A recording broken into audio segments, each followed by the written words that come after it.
Hello, dear colleagues. So let's start our webinar, which is going to be dedicated to the topic of teaching new words, or to be more specific, we're going to talk about principles of vocabulary learning. And before we start, let me just shortly introduce myself. My name is Martina Zakirova. I'm premium studying English teacher. I am a TTC expert as well, TESOL holder, and I have been teaching English as a foreign language for overall 10 years and have been working for Skyeng for almost 6 years. So when it comes to this webinar, first of all, we are going to touch on the following topics, and we are going to talk about challenges of vocabulary teaching. Also, we are going to talk about what kind of principles of vocabulary learning we can use in order to facilitate this process of learning, and also what kind of activities and exercises we can apply in order to make it happen. And afterwards, we are going to recap or summarize everything mentioned. So when it comes to vocabulary, as far as you know, vocabulary learning and memory always go hand in hand. And we can distinguish two types of memories, which are short-term memory and long-term memory. But we must know that when it comes to short-term memory, that it's usually limited in duration and which normally lasts for up to 30 seconds. And our short-term memory doesn't usually tend to process a lot of information in one go. Normally, it varies from human to human, but we can process like from 4 to 7 units of information at once. So, and also, of course, learning and keeping this information normally takes a lot of reiterations and revisions. But when it comes to long-term memory, it's right the opposite of short-term memory. It actually is able to store a lot of information for a long period of time and has enormous durability, and also can store a big volume of new information. So, but we have to accept and embrace that learning vocabulary is a very tough process. But we have to embrace the fact also that we have to be able to transfer this short-term memory into long-term memory. But the only way how we can make it happen is actually you have to keep in mind that you have to allow and teach your students to revise this information. And the more you revise the information, the more likely your student is able to utilize it down the road or in the future. So when it comes to 5 principles, so as I have already mentioned, so we are going to talk about 5 principles of vocabulary learning.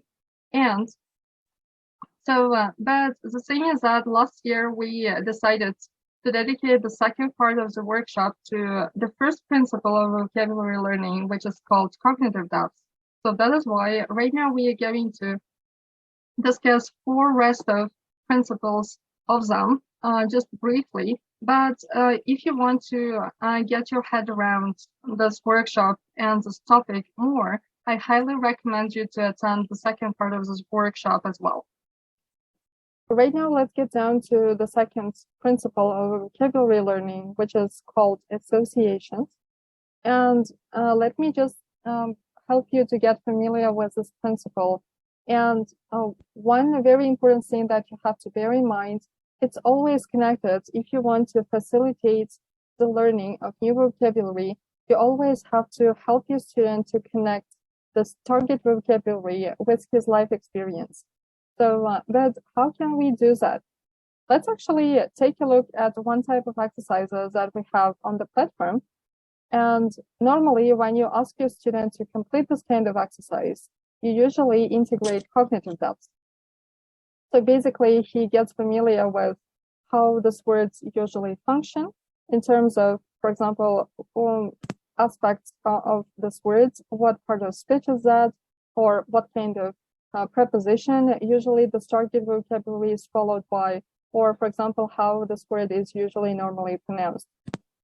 But if we're talking about associations, right after your student completes this exercise and complete those gaps with the words which are missing right now, so we just get down to asking the questions and personalizing those questions to his real life.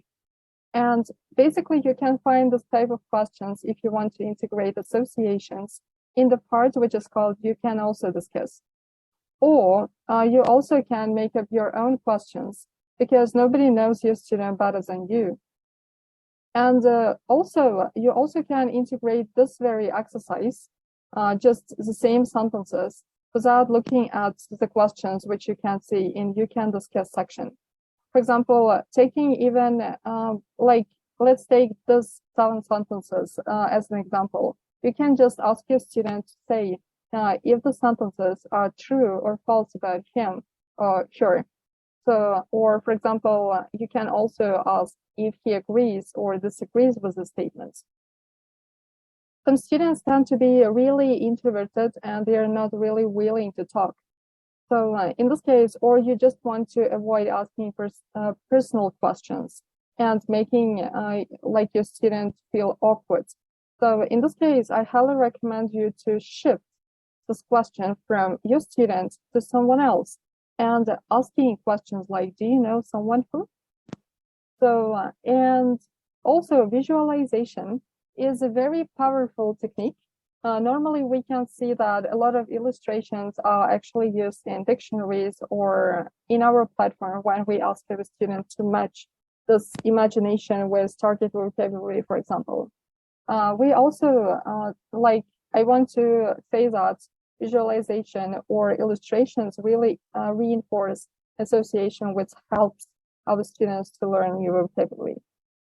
When it comes to mind maps, unfortunately, we do not have mind maps on our platform, but integrating them so help your student to learn the new vocabulary and connect it with old vocabulary as well. So, and let me actually show you one of the exercises, how you can integrate association with exercise itself. All right, as you can see here, we can see the exercise, which we normally call as sorting. And your student is required basically to put these words, which you can see in blue box, into the most corresponding column. And basically, this kind of exercise helps your student to memorize these words and to comprehend them. So basically, how you can integrate associations in this case. So you can ask follow-up questions right after your student completes this exercise. So, but how can you actually do that?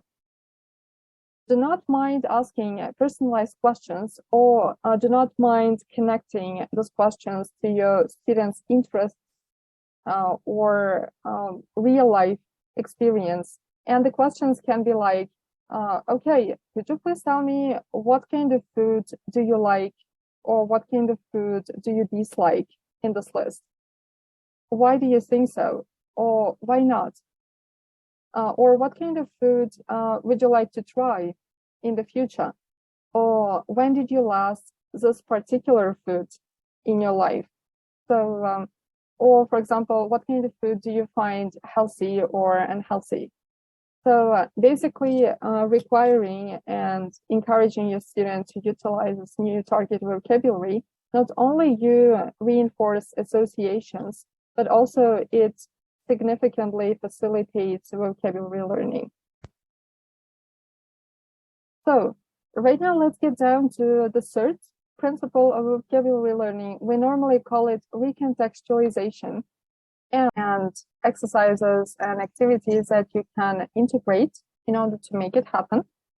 So the main principle or rule of recontextualization is that you have to allow your student to use the target vocabulary, which was used in one particular context, and to use it in new context or situation which is connected with speaking or writing practice. For example, you can use the following types of activities, and one of them is we tell the story. Normally, just if we even take this example that you can see on the right-hand side, the story is taken from old general course, from upper intermediate course, and a lesson called speed dating, and asking your student to make up a story, his own story, using the target vocabulary can be really over his head or really tough. So that is why, alternatively, you can ask your student to retell the story using the target vocabulary, which is in bold in the text. So basically, you have to make sure that you provide your student with a list of words which was used in the text. So provide or just copy these words and provide it in the notes so that your student could see these words and just looking at these words, cross them out once he uses in the text. And it will also help him not only to memorize these words, but also he will not lose just or miss any kind of information from the text and easily remember the text that he has recently read. So alternatively, instead of just asking your student to retell the story, you also can ask your student to retell the story from another character's point of view. So this type of exercise is a little bit more complex than the previous one. Also, they are quite similar. So, and basically, if you take a look at this example that you can see on the right-hand side, this text is taken again from upper intermediate course from the text called Meeting the Boss. And this text is actually about a sleeping poodle. So, and this text can be quite creative and funny. And because you should ask your student to imagine that your student is a poodle and he has to retell the story from the characters or the point of view or from characters' perspective. So not only will he manage to memorize and practice this vocabulary by means of recontextualization, but also it will enhance and improve his accuracy, because retelling the story from another character's point of view is quite difficult, because your student will always have to adjust grammar structures to this particular situation. For example, he will always have to use all the structures in the third person. So, and next one is actually role play. Unfortunately, we don't have that many role plays on our platform, and that is why sometimes you will have to actually create role play yourself.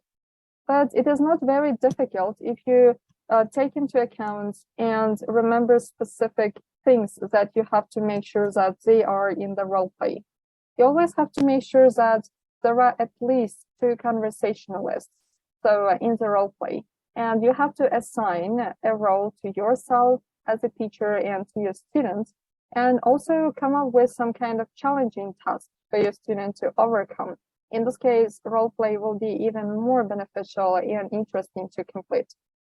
Don't forget about the information and details about how you as a teacher feel about the particular situation you are talking about and how your student is supposed to feel about that. So it will provide some more details. So, and also you have to just keep in mind that you have to create or make up this kind of situation where the target vocabulary that you would like your student to practice can be actually implemented in this very situation. So, and again, just once your student uses this vocabulary, you can cross out the target words once he used it, or you also can ask your student at the end of his speech to look at these words and choose the words that he actually used in his speech. And this cannot be more motivating. So, and actually, like methodologists usually claim that our students normally avoid using any kind of new material in their communication once they have to. So that's why you always have to stay persistent and always remind your student that he has to use the new vocabulary in his speech if he is not willing to or reluctant. So, and this also will help him a lot to memorize it. So, the next principle is called regular revision, or AKA, we also can call it retrieval. So the main principle or rule of this kind of technique is you should help your student to revise vocabulary at certain regular intervals. So, but how can we implement that? So let's actually take a look at the words that you can see in this part, which are taken from intermediate course from the lesson Edit Your Friends. And also pay close attention to the dialogue between the teacher and students. Right now, you can actually read the dialogue, stop the video, and think about what actually went wrong in this dialogue. What kind of mistake was made by the teacher? So let me actually just give away the answer. And the main mistake is that the teacher just limited her questions to the meaning only. And she didn't activate students' knowledge about other aspects of vocabulary, like parts of speech or synonyms, antonyms, collocations, colligations, pronunciation even. So what I also want to say about retrieval, so is that bad news is that we don't have that many exercises on the platform. For example, we have just warm-ups, but they allow us to revise vocabulary only the vocabulary which we covered last class only, but not 5 lessons ago or even 10 classes ago. So, or we have revise and check or 30-minute test. But also it actually allows our students to revise vocabulary from all classes, but we cannot use this material during classroom environments. This material or task is only provided as a home assignment. So that is why we are actually introducing this principle to you so that you could create and integrate exercises and big variety of exercises yourself. So in order to make it happen. As you can see, one of the exercises is actually Pictionary. So in this case, teacher is actually required to draw a picture. Also, drawing can give you a hard time that this game is fun. But one of the disadvantages of this type of approach is that you cannot use it with all types of words. For example, it can be very difficult to draw or illustrate abstract nouns, which are connected with feelings or emotions and etc. So, and after drawing, basically you can ask your student what it is, and your student has to remember this word from his memory and say it. So another type of game is quite similar to the previous one, which is actually called guessing game. As you can see in this case, since we show all the pictures by means of illustrations, it will be quite easy for you to demonstrate or display abstract nouns. So, and the main rule basically, you should define a word without saying the name of the word itself and asking your students or expecting your student to guess what kind of word you are actually defining. And basically, you should take turns defining this word. You define it, your student guesses, and then the other way around. Your student chooses illustration, defines it, and you are supposed to guess what kind of word he actually picked. So, and next, get sentences. Basically, this kind of exercise is very manageable because you can take the task or text from the platform itself. And as you can see, you can basically copy and paste it in the notes and make some gaps and skip the target vocabulary that your student is supposed to guess or remember from his memory. So, but if you want to facilitate the process of or the exercise itself, you can actually provide the hints or answers about the exercise, and your student basically has to complete these gaps using the words from above. So, and next type of one is also quite very easy for students to complete, which is actually called mini quizzes. So this is also quite similar with the exercise, which we have just talked about, which is called get sentences. But in this case, you again have to provide the get sentence and skip the target vocabulary, but you are always supposed to provide options down below so that your student could have some room for choice and choose the right option and complete the gap. So if you're not that sure that your student is aware of this target vocabulary, you can always start with mini quizzes so that it could be easy for your student to complete it. But once your student get used to this target vocabulary and gets confident in that, you can actually use get sentences, but without providing the words above and expecting your student to complete the gaps from his memory. So the next one is actually language generating questions. And let's actually get back to that situation, which we have just recently talked about. So where teacher asked questions about meaning of those words and limited himself to the meaning of the word only. So without actually asking questions about other aspects of vocabulary. So when it comes to language generating questions, the main requirement of this approach is that you have to activate your students' knowledge about not only meaning, but other aspects of vocabulary like parts of speech, antonyms, synonyms, or pronunciation, collocations or collocations. For example, it can be implemented this way.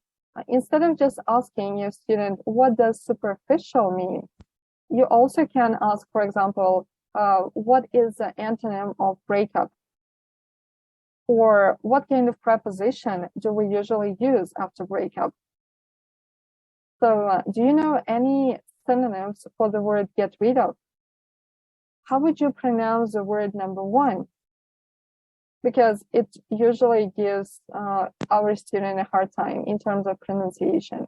So this type of exercises actually can help you to make sure that your student gets his head around all the aspects of this word and he can freely and easily use this vocabulary.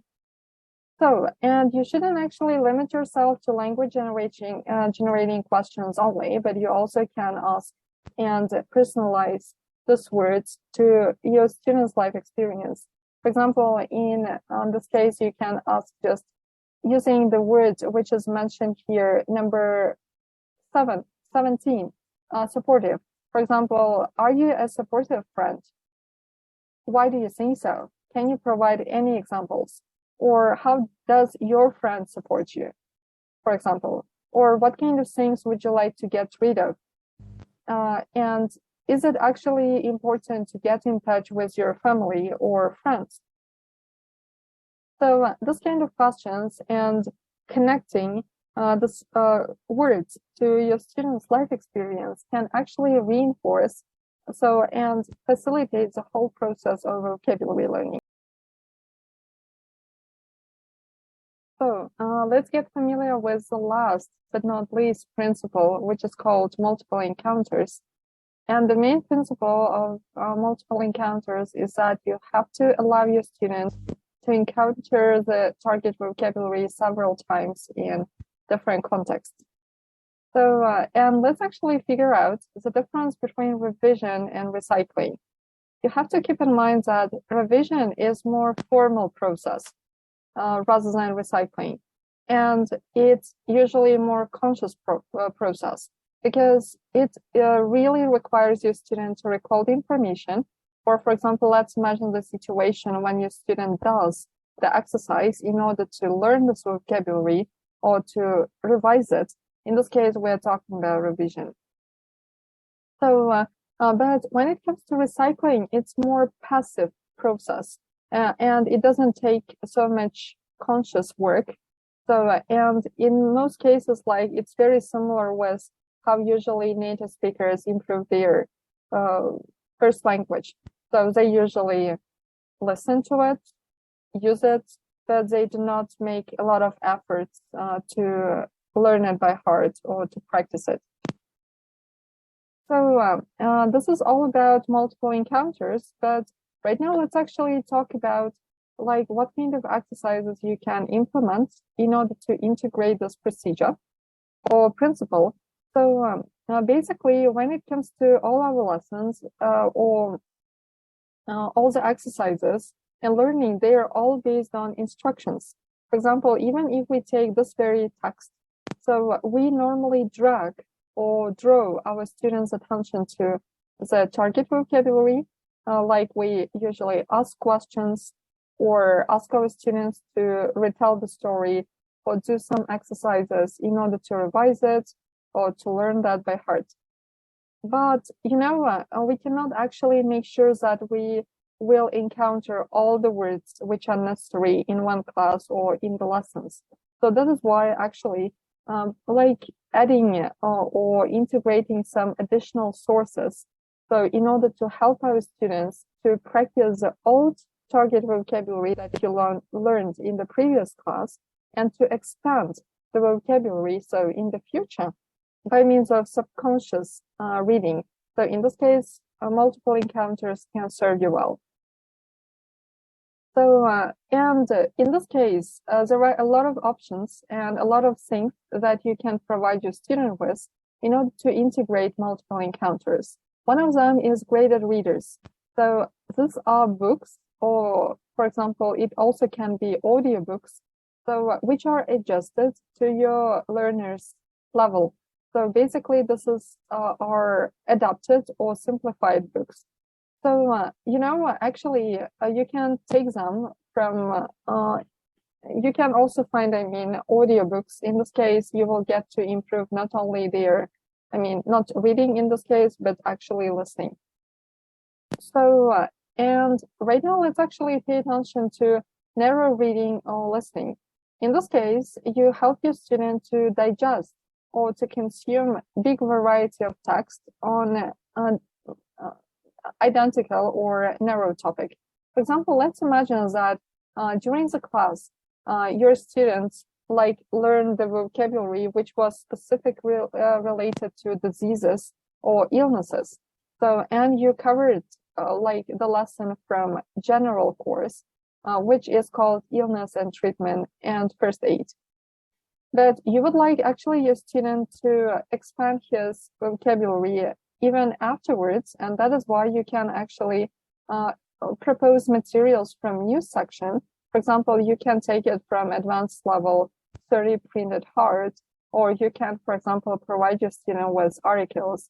For example, you can take it and find it in upper intermediate level, so which is called soap as luxury, and many more. So the main important point is that you shouldn't limit yourself to the task that you cover only in classroom, but you also have to provide your student with extra resources so that he could continuously work on his vocabulary. So, and if your student is willing to work on his own, you also can recommend him series, for example, TV series, books, or comics. And one of the best benefits and advantages of series is that in books or in series, the target vocabulary gets to be repeated multiple times, and it will be far easier for your student to learn this vocabulary by heart. And as everything was mentioned, so we have already talked about articles, news section, so which means that you can get an access to the material that is related to or that can help you implement multiple encounters by turning to the section which is called media. You can just go to articles, songs, or news section or series as it was mentioned in order to make it happen. So basically, you have to keep in mind that you shouldn't limit yourself to only the materials that we have on the platform, but you always should be able to create something on your own or turn to the internet and find something on World Wide Web. So next part.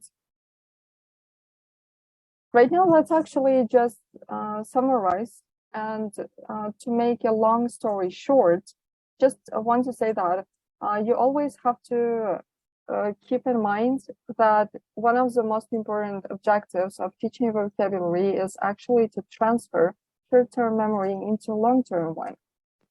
But in order to make it happen, you always have to pay attention to the circle of actions. First of all, you have to make sure that your student gets familiar with all the aspects of vocabulary, not only the meaning, but also parts of speech, pronunciation, antonyms, synonyms, collocations, and etc. And you always have to make sure that you connect this new target vocabulary with your students' personal experience. If we are talking about rehearsal, in this case, it's very important to allow your student to use this new target vocabulary, not only in the old context where he encounters that, but to actually use it in a new context, connecting it with speaking or writing tasks. And of course, you have to finalize this whole part with retrieval, which means that you have to allow your student to revise this vocabulary in order to retain this information for a long-term period of time. So, and of course, it has to be backed up by multiple encounters so that your student could revise his vocabulary or expand his vocabulary in a very passive, subconscious, but very smooth and effective way. Again, I'm repeating that this action is not chain, but this is more of a circle, which always reiterates. So, but you know, thing is that a lot of teachers find this process very intimidating, and they think that how can I manage to follow all the steps and implement all these techniques just in 15 minutes? Because you have to make time for not only learning vocabulary, but grammar, reading, speaking, and other skills. So that is why I just want to mention that. And here we have very interesting joke as well. So you shouldn't actually eat elephant at once, but with little bites. It means that you have to basically just keep in mind that you shouldn't use all the principles at once, but you have to adjust them and select them and be quite picky about it. Try to use a principle that is very necessary at the moment, or which is relevant to the case of your students. So, but I can guarantee that if you stick to all these principles all the time, so gradually, you will actually make sure, and this will have a very positive impact on your students' learning of vocabulary. So that was actually the end of this webinar. And I just want to say that before you come to the workshop, please follow the link that you will be provided with and do the pre-workshop test. This will actually help you to consolidate the whole material that you have listened to right now and basically prep up for the workshop. So, and I hope to see you in my workshop. So, and I hope that you found this material very effective and you will be able to apply this knowledge in your classroom environment. Thank you very much.